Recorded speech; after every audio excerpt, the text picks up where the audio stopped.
Muy buenas tardes, mis queridos planetarios. Hoy he decidido, perdón, se me lengua la traba, eh, ir terminando el año sin lamentos, porque estoy ya un poco cansada de escuchar que ya nadie piensa nada nuevo, que ya, no sé, sin Rosichner, sin Horacio González, sin Marx, ya no podemos pensar. Y este aquí que últimamente me estoy encontrando que hay mucha gente que está pensando el mundo de una nueva forma y que está tratando de armar algo de las ideas que están dando vuelta para que entendamos dónde estamos parados. Uno de ellos fue Andrea Soc, creo que se llamaba, que es un filósofo italiano que publicamos en el portal y que era muy interesante la nota porque hablaba un poco de la era del odio desideologizado. Ponía el eje en que esto de que se terminaron las ideologías y que ahora solo nos preocupamos por el género, las razas y esta cosa que yo creo que es el wokismo, pero no lo tengo muy en claro, porque, viste, siempre aparecen palabras nuevas que... Pero de esto de luchar solo contra estas formas de opresión que corresponden o al género, o a la raza, o a la condición, o a la capacidad, etcétera, nos pone en una situación un poco tribal y que lejos de que el fin de las ideologías significara el fin del odio, parece como totalmente lo contrario. De hecho, están estallando guerras por todos lados. Pero bueno, esto lo tienen para leer en el portal. Hoy no les quería hablar de él, pero sí quería marcar que era uno de los que me habían sorprendido en la última época. Y ahora me encuentro con que este año se publicó en español un libro titulado Tecnofeudalismo, que es de Yanis Varoufakis, nada más y nada menos que el exministro de Economía de Alexis Tsipras. No sé si se acuerdan que en el 2015 llegó una coalición de izquierda, muy de izquierda, a Grecia, y todos festejamos, como solemos festejar cuando llega la izquierda al gobierno. Pero fue un momento nomás. Hay una película que les recomiendo para ubicarse en el tema y en el protagonista un poco de este libro, en el autor de este libro, Varoufakis. La película se llama A Puertas Cerradas, la dirigió Costa Gabras, y ahí se ventilan las presiones y negociaciones que sufrió la izquierda al llegar al poder en Grecia, en esa pequeña primavera que duró del 2015 al 2019. Recomendadísima esta película para entender un poco más de lo que nos está sucediendo cuando ocurren cambios radicales, pero que después terminan no siendo tan radicales. Por supuesto, Varoufakis, que era su ministro de Economía, y que conocerán si ven esta película A Puertas Cerradas, está en contra de las condiciones que ponían los países poderosos y renunció finalmente.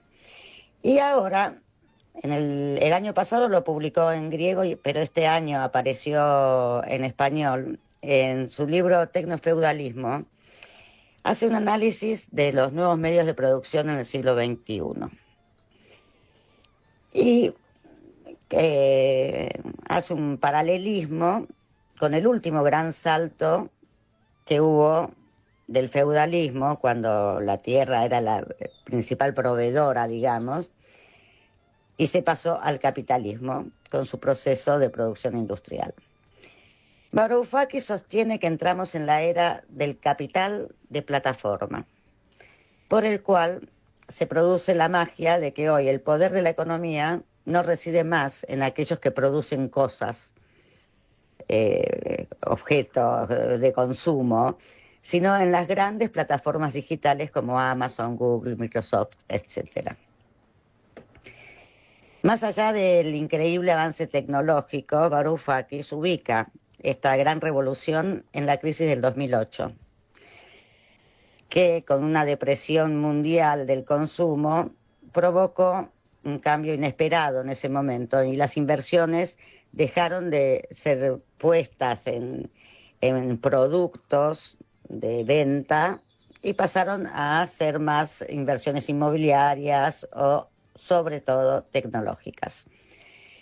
El resultado de este viraje produjo un increíble crecimiento del capital accionario de estas empresas digitales que se encontraron de golpe y porrazo como dueños de una herramienta con posibilidad de influir en el comportamiento, además de obtener grandes rentas. Según Varoufakis, fue un punto de ruptura en el funcionamiento tradicional del sistema capitalista.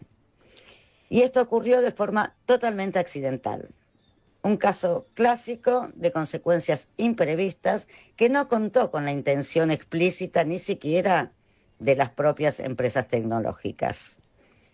Esto me gustó de Varoufakis, esto de no creer que hay una conspiración mundial para que nos absorban la tecnología, sino que hay veces que las cosas ocurren, que van cambiando y uno se va acomodando a las cosas que ocurren.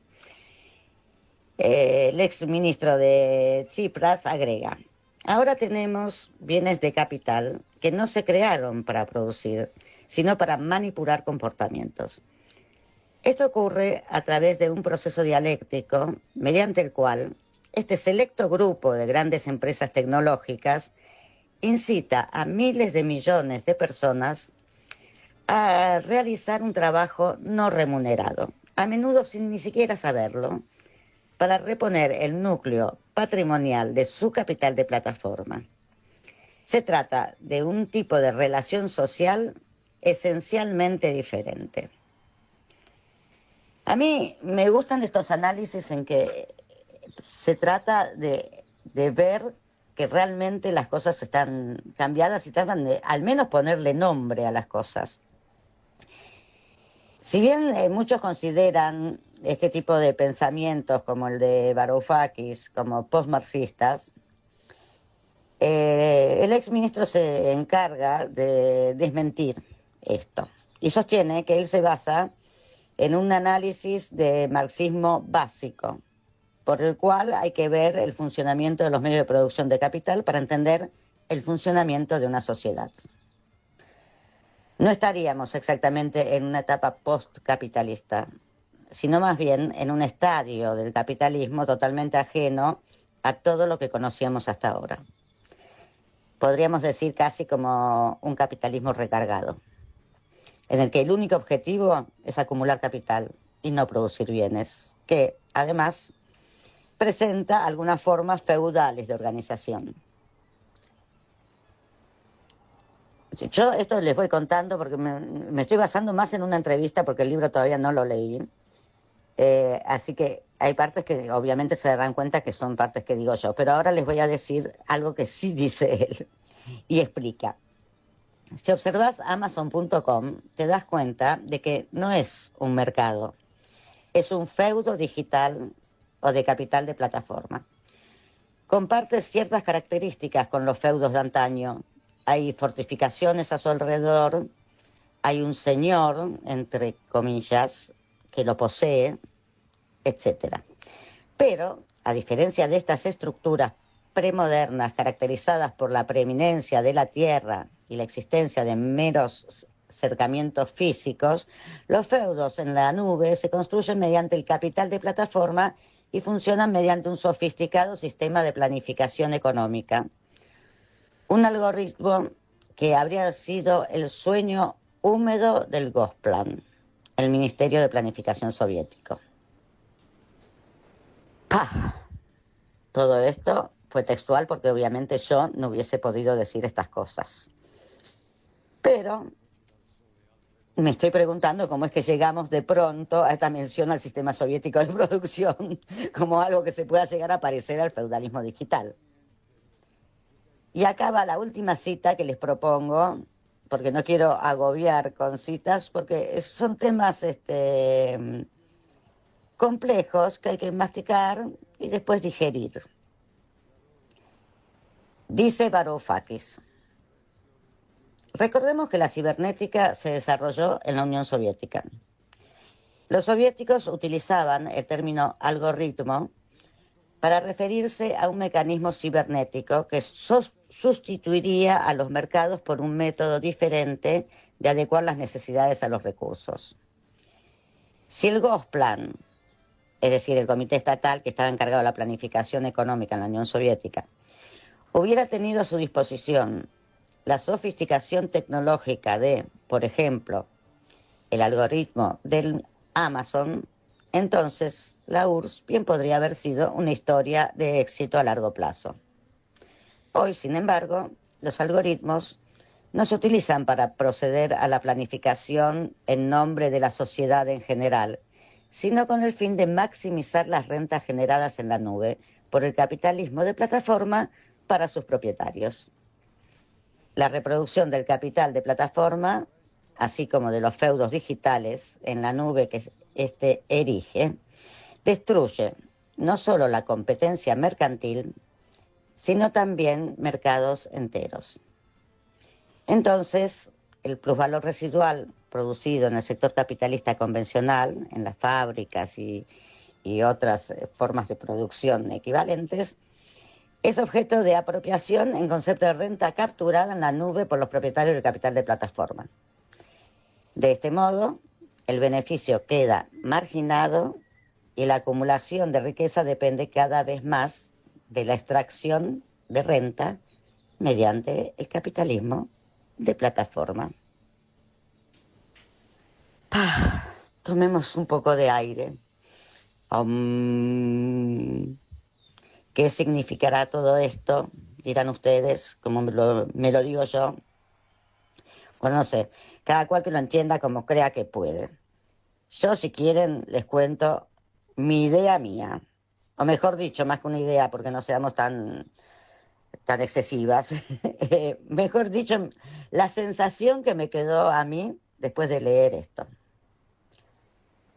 A mí me suena que el capital se convirtió en una especie de alien de la mano de la tecnología. El bienestar general por el que bregaban todas las ideologías de los últimos 2 años, ya sea el socialismo, el anarquismo, el capitalismo, el comunismo, todos decían que lo hacían para fomentar el bienestar general.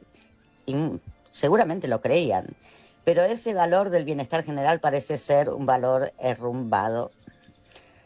Hoy el poder no se rige por esos parámetros. El bien general ya no está en juego. El sujeto da la impresión de que se convirtió en objeto de otro juego, el que juegan los dueños de las plataformas. ¿Significa esto que se terminaron las ideologías? No. Claro que no. ¿Quién podría decir eso? De hecho, en esta entrevista que leí lo consultan a Varoufakis sobre Elon Musk y su aparición en la política mundial. Y el buen griego que nos está acompañando a pensar, y que no es Platón, es Varoufakis, sostiene que a Elon Musk lo mueve la ideología. A diferencia de Bezos o Gates, dice, Musk cree de verdad que es una fuerza del bien. Terminamos la cita y yo digo, un poco mesiánico este hombre Musk, ¿no? El bien común ya no sería una construcción colectiva, sino individual. Él es la representación del bien, solito su alma. ¿Acaso obedece a un ser superior? No, ni eso. En fin, si vamos a retroceder al feudalismo, de algún modo, podemos agregarle esta visión cuasi religiosa. Nos movemos por poderes tan ocultos como las fuerzas del cielo.